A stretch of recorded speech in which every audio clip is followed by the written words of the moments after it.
TS Grewal का एक question है।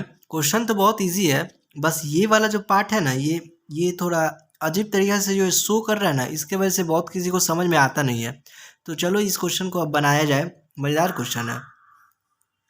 Venus limited was registered with an authorized capital of 40 lakh divided into 4 lakh equity share of rupees 10 each. Authorized capital 40 lakh है, 4 lakh equity shares of rupees 10 each.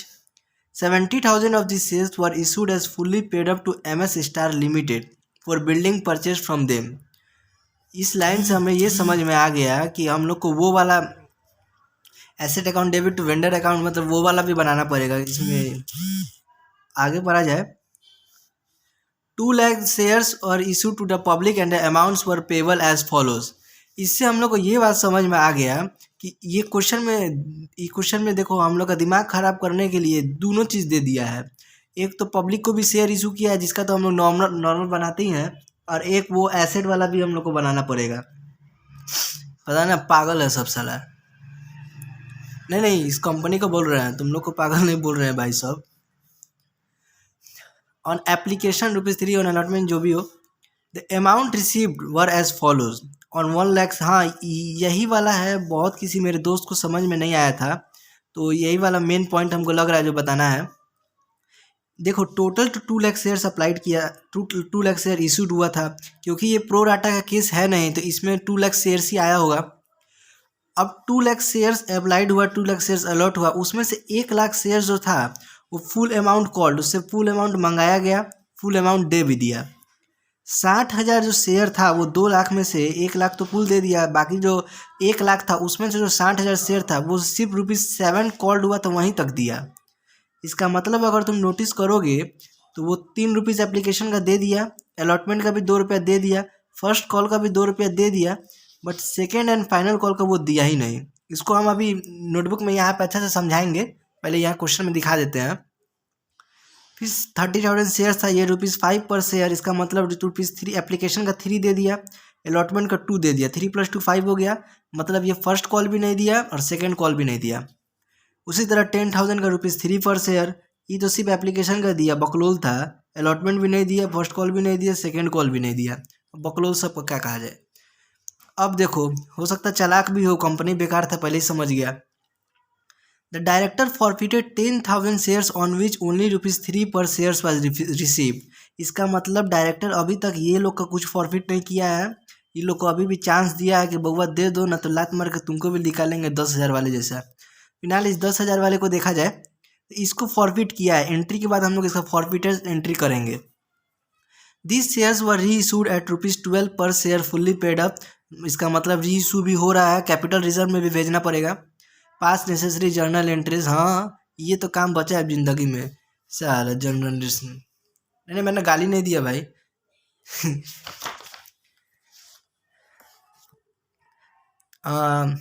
ये हम question को बाइफिकेट करने के लिए ऐसे बना दिए हैं। ₹10 ये तो सब कोई बनाना जानता ही है। इस वाले चीज़ को यहाँ पे देखिए हम कैसे रखे हैं। 1 लाख शेयर्स था, एप्लीकेशन का दे दिया था, क्योंकि यहाँ पे देखो फुल अमाउंट कॉल्ड, इसका मतलब ये सब दे दिया था, एप्लीकेशन भी दे दिया, अलॉटमेंट भी दे दिया, फर्स्ट कॉल भी दे दिया, सेकेंड कॉल भी दे दिया। 60,000 शेयर ₹7 पर शेयर दिया, एप्लीकेशन का 3 दे दिया, अलॉटमेंट का 2 दे दिया, अलॉटमेंट का 2 दे दिया, 7 हो गया। मतलब ₹3 सेकेंड एंड फाइनल कॉल का नहीं दिया, हम कट कर दिए। 30,000 का वैसे भी 5 दिया था, फर्स्ट कॉल का 2 नहीं दिया, सेकेंड कॉल का 2 नहीं दिया। 10,000 का सिमिलरली 3 दिया था, बकलोल था, 2 भी नहीं दिया, 2 भी नहीं दिया, 3 भी नहीं दिया। ये बनाने से बहुत फ़ायदा होता है, क्वेश्चन दोबारा देखना नहीं पड़ता है, तो हम तो बोलेंगे भाई सब बना लेना। अब चलो हम जर्नल स्टार्ट करते हैं। यहाँ पे इन द बुक्स ऑफ कौन सा limited, in the books of Venus limited यहाँ पे होगा। सबसे पहला, क्योंकि हम लोग मेन जर्नल स्टार्ट करते थे यहाँ से, बैंक अकाउंट डेबिट टू ये बट इस क्वेश्चन में क्योंकि एक खास बात था, ये वाला लाइन था 70,000 of the shares were issued as fully paid to MS limited for building purchase something. इस वजह से हम लोग को 2 एंट्री और पास करना पड़ रहा है। तो हम लोग को याद है ये issue of share consideration other than cash का क्वेश्चन है, उसमें हम लोग सबसे पहले क्या करते हैं, एसेट अकाउंट डेबिट करते हैं टू वेंडर अकाउंट, यही करते हैं। इस क्वेश्चन में एसेट क्या था, बिल्डिंग एसेट था, तो हम लोग बिल्डिंग अकाउंट को डेबिट कर रहे हैं 70,000 इंटू 10। यहाँ पे साफ साफ लिखा हुआ है, यहाँ पे साफ साफ लिखा हुआ है issued as fully paid up. अब फुल्ली पेड अप तो यहाँ पे 10 है, ये है, इसलिए हम लोग 10 से कर रहे हैं। वहाँ पे कुछ अमाउंट दिया रहता तो उससे करते। 70,000 इंटू 10 तो 70 लाख हो गया। टू MS लिमिटेड, ये वेंडर है, ये वेंडर है 70 लाख से। एसेट हो गया, ये वेल्डर हो गया। ये बहुत कोई यहाँ पे एक मिस्टेक बहुत कोई करता है, क्या करेगा यहाँ पे एसेट अकाउंट डेबिट लिख देगा और टू वेंडर अकाउंट लिख देगा। नहीं नहीं भाई, एसेट का पूरा नाम लिखना है, building account debit to MS limited account.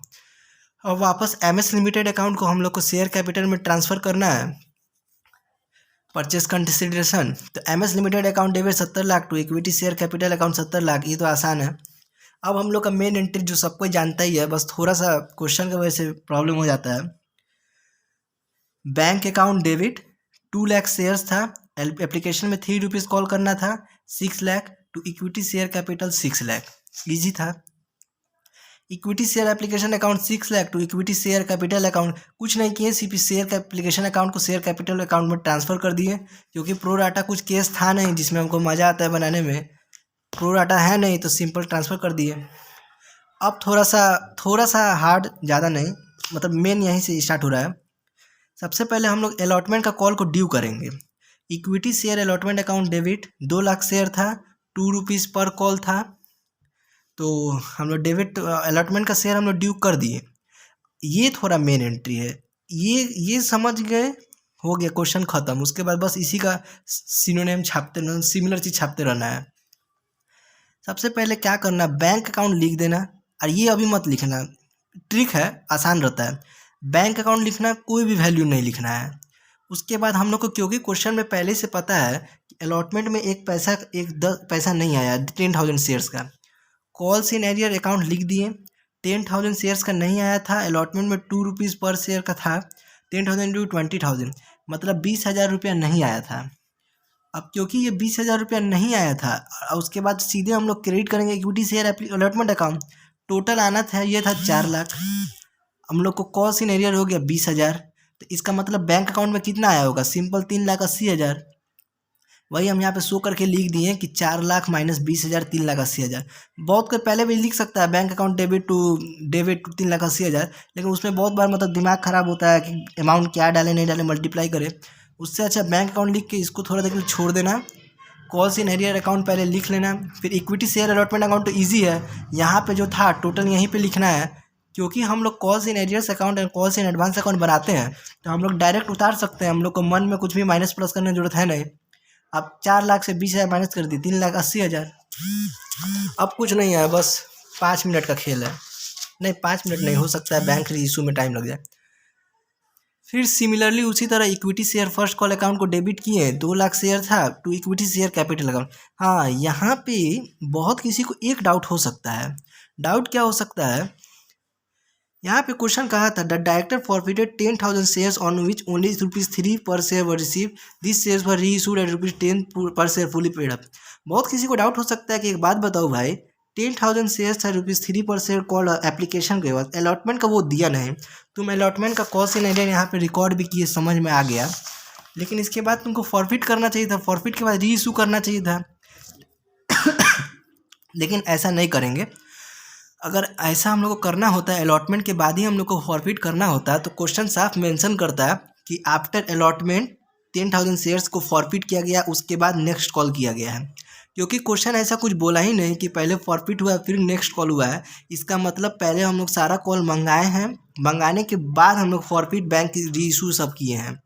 ये थोड़ा कॉमनली एरर है, बहुत किसी को प्रॉब्लम इसमें हो सकता है, बहुत किसी को नहीं, मतलब मेरे कुछ दोस्त को प्रॉब्लम था, तो हो सकता है और भी किसी दोस्त को। अब उसके बाद हम लोग बैंक अकाउंट, क्योंकि हम पिछले बार में बताए थे कि बैंक अकाउंट के बाद ये वाला कुछ मत लिखना, बैंक अकाउंट लिख देना, फिर कॉल्स इन एरियर्स अकाउंट। अब देखिए यहाँ कॉल्स इन एरियर्स अकाउंट में देखो, अब ये यहाँ पे फ़ायदा आएगा। फर्स्ट कॉल का हम लोग को बैंक अकाउंट में डालना है। कॉल्स इन एरियर्स देखो 2 आदमी का है, 10,000 शेयर्स का भी है, 30,000 शेयर्स का भी है, तो 10,000 मल्टीप्लाई बाई 2 20,000, 30,000 मल्टीप्लाई बाई 2 60,000, मतलब टोटल 80,000 कॉल्स इन एरियर्स है। वही हम यहाँ पे बाइफरकेट करके लिख दिए हैं, 30,000 multiply by 2 plus 10,000 multiply by 2 80,000। और क्योंकि हम बता चुके हैं, क्योंकि हम लोग कॉल्स इन एरियर्स अकाउंट और कॉल्स इन एडवांस ये सब बनाते हैं, तो ये जो वैल्यू होता है equity share first call account debit जितना वैल्यू रहता है हम लोग आराम से उतना पूरा क्रेडिट कर सकते हैं। जो कॉल्स इन एरियर अकाउंट नहीं बनाता है वो मन में 4,80,000 माइनस करता है, फिर यहाँ पे वो वैल्यू बढ़ाता है, इसलिए थोड़ा सा कभी कभी गलत होने का ज़्यादा चांस होता है। बट मेरा क्योंकि इजी तरीका है, आराम से हम लोग इसी वैल्यू को यहाँ पे रख सकते हैं। अब 4 लाख हम लोग को equity share first call account में चाहिए था, 80,000 मिला ही नहीं, तो 3,20,000 मिला होगा, तो 3,20,000 को बैंक अकाउंट डेबिट में लिख दिए और यहाँ पे शो कर दिए। Next similar equity share second and final call account 6 lakh 6 lakh 2 lakh share into 10, इसमें ज़्यादा समझाने कुछ है नहीं। बैंक अकाउंट डेबिट 6 लाख हाँ ये कॉस्ट इन देखो बैंक अकाउंट लिख देना है, ये वाला फिर कुछ मत लिखना, थोड़ा देर के लिए ऐसे ही छोड़ देना, खाली कॉस्ट इन एरियर्स अकाउंट लिख देना। अब देखो ये सेकेंड एंड फाइनल कॉल में 60,000 शेयर से भी पैसा नहीं आया था, 30,000 शेयर से भी पैसा नहीं आया था, 10,000 शेयर से भी पैसा नहीं आया था। 60,000 multiply by 3 1,20,000, 30,000 multiply by 3 90,000, 10,000 multiply by 3 30,000, 2,40,000 होना चाहिए, हाँ 2,40,000। यहाँ पे कॉल्स इन एरियर्स अकाउंट हम ऐसे बाइफरकेट करके लिख दिए हैं, 60,000 into 3 plus 30,000 into 3 plus 10,000 into 3 2,40,000। अब 2,40,000 लिख दिए हैं, क्योंकि हम बता चुके हैं equity share second and final call को यही 6 लाख यहाँ पे लिखेंगे। अब 6 लाख से 2,40,000 घटा देंगे, 3,60,000, 3,60,000 मेरा बैंक अकाउंट में आया होगा, सिंपल। अब यहाँ पे मेन बात है, एक सेकेंड, इक्विटी शेयर, अच्छा हम लोग second and final call account में थे। अब हम लोग को फॉरफीचर एंट्री करना है। सेकेंड कॉल तक तो सब कॉल कर चुके, अब क्योंकि क्वेश्चन मेंशन किया नहीं था कि अलॉटमेंट के बाद ही फॉरफिट करना है, इसका मतलब जब सारा कॉल हो गया तो फॉरफिट स्टार्ट कर देना है। अब हम लोग सारा कॉल कर चुके हैं, यहाँ तक में हम लोग सारा कॉल कर दिए हैं। अब बारी है फॉरफीचर का, तो बस ये 3 एंट्री मेन है, ये एंट्री हम बता देते हैं। इक्विटी शेयर कैपिटल अकाउंट, हाँ क्योंकि अब इतना बेसिक तो सबको पता ही होगा। हम लोग जब फॉरफीचर करते हैं तो सबसे पहले शेयर कैपिटल अकाउंट को डेबिट करते हैं। शेयर यहाँ पे सिक्योरिटी प्रीमियम रिजर्व अकाउंट भी डेबिट होता है, क्योंकि इस क्वेश्चन में प्रीमियम का कुछ है ही नहीं, तो ये प्रीमियम डेबिट होगा नहीं। 2 यहाँ पे हम लोग करेंगे कैपिटल अकाउंट, ये वाला और ये वाला तो मेन है, बस ये ऑप्शनल में होता है या फिर यहाँ पे ये ऑप्शनल में होता है। अरे यार ये मतलब एसपीआर फॉरफीचर में ऑप्शनल में होता है। यहाँ पे फॉरफिटेड शेयर्स, मेरा यहाँ पे हम थोड़ा कंफ्यूज होके री इशू और इसका एक साथ जोड़ दिए, इसके लिए sorry. Share capital account debit, SPR debit होता है अगर एसपीआर से पैसा कुछ नहीं मिला हो तो। 2 कॉल्स इन एरियर्स अकाउंट और 2 एसपीआर नहीं यार, फॉरफिटेड शेयर्स।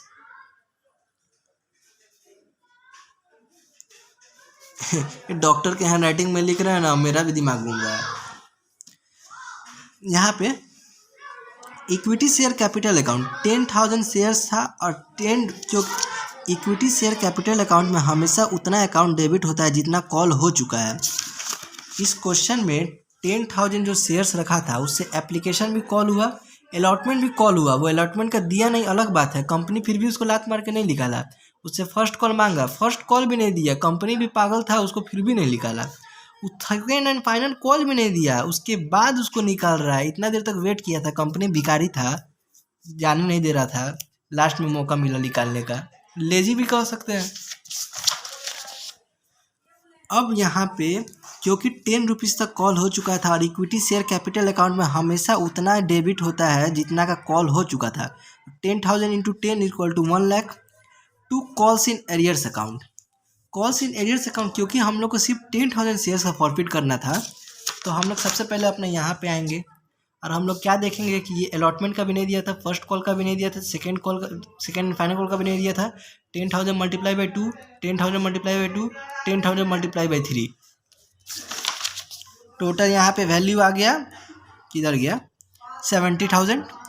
अब देखो simple, to forfeited shares account, यहाँ पे फॉरफिटेड शेयर्स अकाउंट दो टाइप से निकाला जा सकता है। या तो बैलेंसिंग फिगर से निकाला जा सकता है कि 1,00,000 माइनस 70,000 30,000, या फिर ऐसे भी निकाला जा सकता है कि फॉरफिटेड शेयर्स में हम लोग कौन सा अकाउंट डालते हैं, वो वाला पैसा डालते, वो वाला अमाउंट डालते हैं जितना हम लोग को पैसा मिल चुका है, जिसको जब्त करना है, बस प्रीमियम का नहीं होना चाहिए। वो एक सेक्शन के तहत वो हम लोग जब्त नहीं कर सकते हैं। बट क्योंकि इस क्वेश्चन में प्रीमियम का कोई मैटर ही नहीं था, और ये जो 10,000 शेयर था, इससे सिर्फ हम लोग को ₹3 पर शेयर कॉल्ड अप हुआ था, मतलब मिला था। तो इसका मतलब फॉरफिटर में 10,000 मल्टीप्लाई बाई 3 30,000। हम इसको ज़्यादा बढ़ावा नहीं देते हैं, हालांकि मतलब कुछ क्वेश्चन में ये जानना बहुत ज़रूरी है। कुछ क्वेश्चन ऐसा आ जाता है, हम देखे भी हैं सैम्पल पेपर में, जिसमें दो आदमी का एक साथ फॉरफिट हो जाता है। उसमें ये पता होना चाहिए किसका कितना फॉरफिट हो रहा है। लेकिन अक्सर हम ये बोलते हैं कि बैलेंसिंग फिगर से फॉरफिटेड शेयर्स निकालना ज़्यादा अच्छा रहता है, क्योंकि जब प्रीमियम का क्वेश्चन होता है उसमें ऐसे निकाला जाए, क्योंकि उसमें अप्लाइड अलॉटेड वैल्यू अलग रहता है, मतलब उसमें दिमाग ख़राब हो जाता है। जब तक करीब मतलब अगर प्रैक्टिस अच्छा है तब तो ऐसे निकालना या जानना बहुत अच्छा है, लेकिन अगर प्रैक्टिस नहीं है तो हम तो सजेस्ट करेंगे कि फॉरफिटेड शेयर हमेशा बैलेंसिंग फिगर से निकाल लें। बहुत इजी भी होता है, आसान भी होता है। हालांकि हम सजेस्ट नहीं करेंगे कि किसी बैलेंसिंग फिगर से निकालना आना चाहिए, मतलब ये वाला जानना भी आना ही चाहिए, क्योंकि हम 1-2 क्वेश्चन ऐसा देखे हैं जिसमें 2-3 शेयर्स का एक साथ फॉरफिट करता है, बाद में किसी एक का री इशू करता है, तो उस पर्टिकुलर शेयर्स का जिसका था उसका हम लोग को फॉरफिटेड अमाउंट पता होना चाहिए। बैलेंसिंग फिगर से हम लोग को टोटल फॉरफिटेड शेयर्स अकाउंट पता चल जाता है उस समय, बट किसी एक पर्टिकुलर इंडिविजुअल का पता नहीं चल पाता है। अब हम लोग को क्या करना है, अब हम लोग को करना है री इशू। क्वेश्चन में ये री इशू थोड़ा सा मेन है। These shares were reissued at ₹12 पर शेयर फुली पेड अप। जब भी ये, एक सेकेंड, यहाँ पे कुछ झगड़ा हो गया है। आजकल यार कपड़ा बेचते हैं कि क्या करते हैं यार ये लोग, मोहल्ला वाला। कहाँ थे हम, ये भी भूल गए, नहीं याद आ गया। बैंक अकाउंट, हाँ यह हम री इशू का यहाँ पे एक चीज़ बता रहे थे। ₹12 पर शेयर फुली पेड अप, ये जो लाइन है ना, ₹12 पर शेयर फुल्ली पेड, ये फुल्ली पेड मतलब इक्विटी शेयर कैपिटल अकाउंट में जो वैल्यू जाएगा। यहाँ पे बहुत बड़ा क्वेश्चन हो सकता है, ₹12 पर शेयर ₹10 पेड, ₹12 पर शेयर ₹14 पेड। तो ये जो पीछे वाला होता है ना, बहुत बार ये आगे भी हो जाता है। पहचानना जरूरी है कि कौन सा इक्विटी शेयर कैपिटल में जाएगा और कौन सा बैंक अकाउंट में जाएगा। इसके लिए हम एक पर्टिकुलर मतलब अपना एक फर्स्ट क्वेश्चन के जो 5th पार्ट है उसमें अच्छा से बताए हैं, जो मेरे चैनल में होगा। तो ₹12 पर शेयर फुल्ली पेड अप मतलब यहाँ पे ₹10 का था, तो फुल्ली पेड अप यहाँ पे इक्विटी शेयर कैपिटल अकाउंट में 10 जाएगा, बैंक अकाउंट में 12 जाएगा। तो इससे हम लोग को साफ समझ में आ रहा है कि ये प्रीमियम पे इशू कर रहा है। कंपनी उतना भी बकलोल नहीं था जितना सोचा गया, अच्छा खासा कंपनी था, तभी ना प्रीमियम पे इशू किया, ले भी लिया। तो equity share capital account 10,000 into 10 1,00,000। क्योंकि हम लोग को मैच करना था, इसका मतलब प्रीमियम तो था ही, तो securities premium reserve account debit 20,000। अब हम लोग को forfeit last entry capital reserve account में भेजना था। Equity share forfeited shares account debit, ये यहाँ पे याद रखो, यहाँ पे क्रेडिट था, कैपिटल रिजर्व अकाउंट में डालने के लिए इसको डेबिट करेंगे। फॉरफिटेड शेयर्स अकाउंट डेबिट 30,000 से to capital reserve account credit 30,000 से। इस क्वेश्चन में क्योंकि ऐसा कहा नहीं कि 9,000 शेयर री इशूड एट दिस या फिर 8,000 शेयर री इशूड एट दिस, अगर वैसा कहता तो हम लोग एक फार्मूला लगाते, उससे हम लोग निकालते कैपिटल रिजर्व का वैल्यू। लेकिन क्योंकि ऐसा कुछ कहा नहीं तो हम लोग फार्मूला लगाएंगे नहीं, डायरेक्ट कर देंगे। और अगर वो फार्मूला जानना है तो मेरा चैनल में एक वीडियो है, फर्स्ट क्वेश्चन का 5th पार्ट था, उसमें हम थोड़ा सा ट्राई किए हैं, उसमें भी उतना अच्छा से नहीं बता पाए हैं, लेकिन हाँ उसमें थोड़ा सा समझ में आ जाएगा।